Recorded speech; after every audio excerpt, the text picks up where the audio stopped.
Here I have a Guild 214 CE. Now the complaint with this guitar when it came into the shop was that a bunch of the notes higher up were buzzing.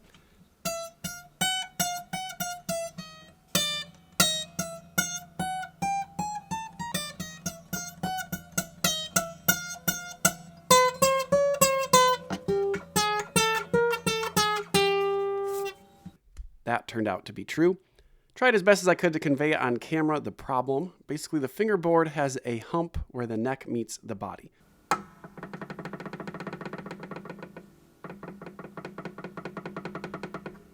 Rather than a nice curve of the fingerboard last fret to first, there's a curve to a peak where the neck meets the body and then some fall off on the rest of the fingerboard. Kind of this womp. Now I'm assuming the wood of the heel block is maybe dried out and shrank, while the laminated sides did not, forcing that hump into the fingerboard. It did not appear like the neck is overset or that that's the problem at all. It is right where it should be. It just kind of has this weird hump in it. Now the guitar was kept in the shop for around 3 weeks, 45% humidity, and that didn't really seem to affect anything or fix anything. So I think it's time to solve this with a refret. I used a soldering iron to heat the frets. This really helps if they are glued in to loosen them and make it easier to pull out. And it does kind of help even if they aren't glued in to just get them out easier. Here I'm adjusting the truss rod to get the fingerboard as flat as possible for a good starting point, as well as trying to show you again the hump in the fingerboard.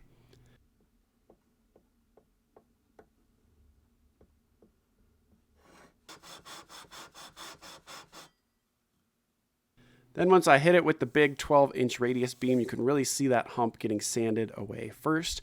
I switched back and forth between the long and short radius blocks to make sure I was sanding away the hump first while also keeping the entire fingerboard flat.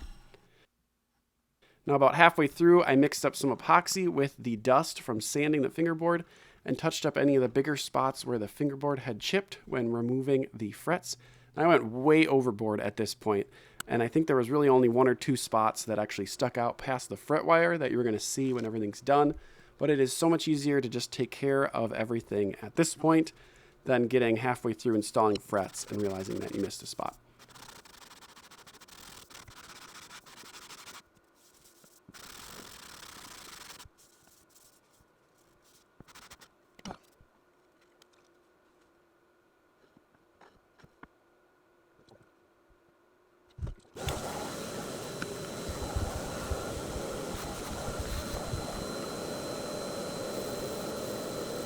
Then I could finish sanding the fingerboard with 320 grit sandpaper until it looked perfectly flat with no light showing through under the straight edge.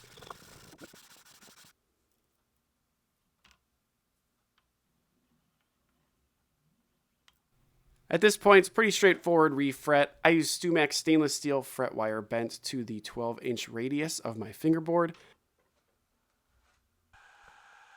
Check the depth of the fret slots to make sure the fret wire was going to fit all the way down.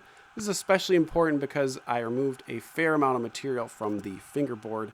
Now these slots must have either been cut pretty deep to begin with, or my fret wire tangs are smaller than the old ones that were in there, because I didn't have to cut any of these slots deeper to fit the new fret wire. Cut the fret wire to rough length, carefully trimmed off the tang to fit the fret slots between the binding. And I could start at the last fret with this kind of crazy setup here. Now, the big red piece is called a StewMax fret buck, and it has been modified here. What it basically does is supports the frets on the fingerboard extension from underneath through the sound hole. I have a bunch of other hardware things constructed on top of it as sort of a gantry crane, and this holds a fret press call. That way I can apply some glue and clamp down the fret over the entire radius to make sure it's fully seated. Now this setup is a little bit tedious and probably a lot of bit overkill, but it does a nice job of fully seating those hard to reach frets.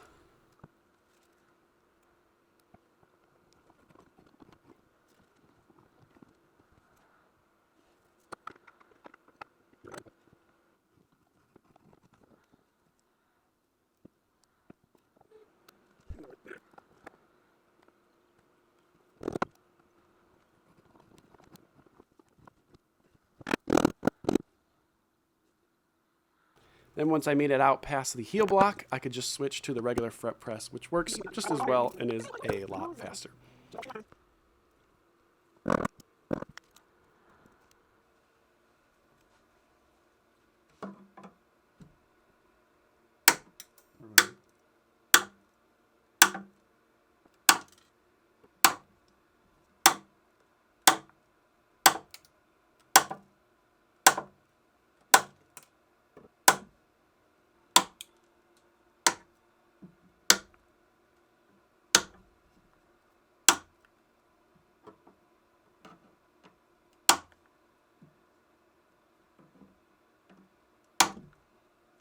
Once all the frets are installed, I can file down the ends flush with the neck, put a bevel on the ends, and dress the ends with a small file.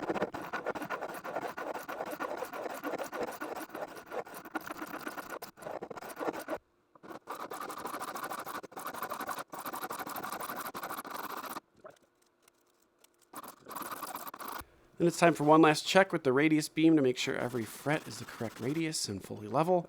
And at this point, I did all the checks, measurements that are usually part of a guitar setup, put some strings on the guitar to try it out. Guitar came out great, plays great. It's time to fix the next one.